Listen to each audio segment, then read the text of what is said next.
Good morning. Thank you for coming. My name is Jack French. I've been researching radio's lady detectives for about 20 years. And at the time my book was published in 2004, I had located 44 radio shows in which a woman was either the lead or the co-lead in a radio show. Now, it's possible that we've missed some. It's also possible that some have been slightly misidentified. The one that Carl Shadow, an old-time radio researcher, takes issue with me on is Helen Holden, Government Girl, which was a soap opera. And based upon the limited knowledge we had of that show, because there are no audio copies and we've never found the scripts, although Carl eventually found one after my book was published, Jim Cox and I got into the situation where you kind of cross-fertilize each other's ideas and you don't have a lot of evidence, but it sounds good, so you go with it. And I talked him into putting Helen Holden, Government Girl, in his radio Crime Fighters, and he talked me into putting it in Private Eyelashes. And as I say, there wasn't a lot of proof other than some sketchy newspaper clips. And because there were no scripts and because there were no audio copies, we were unable to substantiate anything in that regard until after my book was published, when lo and behold, we locate the star of the show.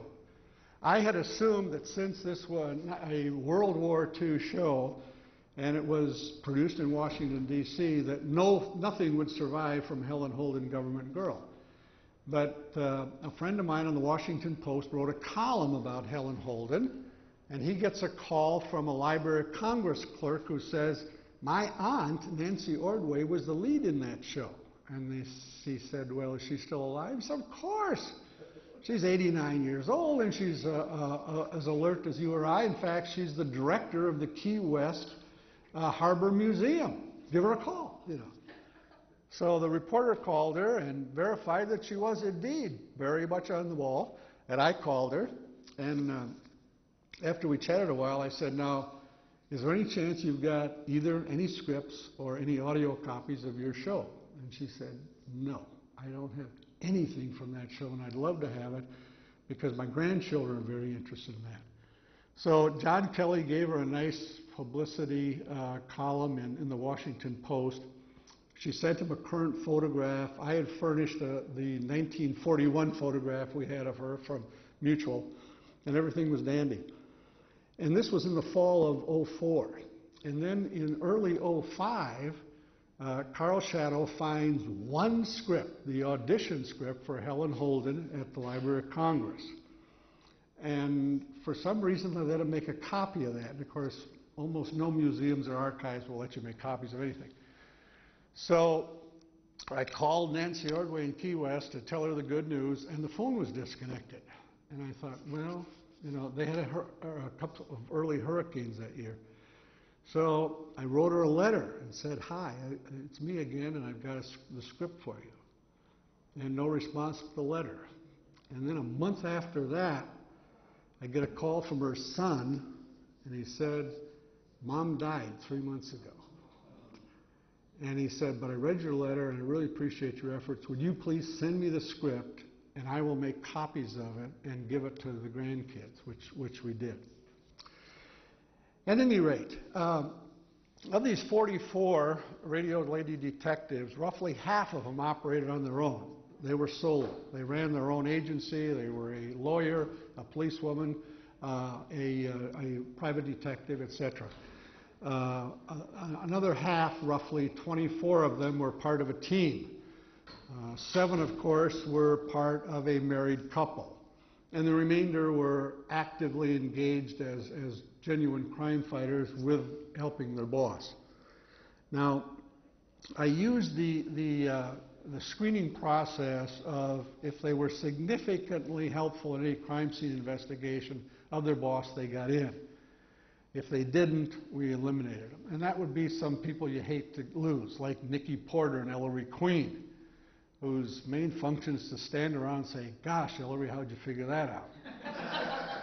There's one embarrassing one in Ellery Queen in which there are 4 murder suspects. They all live in Nikki Porter's apartment, and she still has not a clue as to which one until Ellery tells her. So,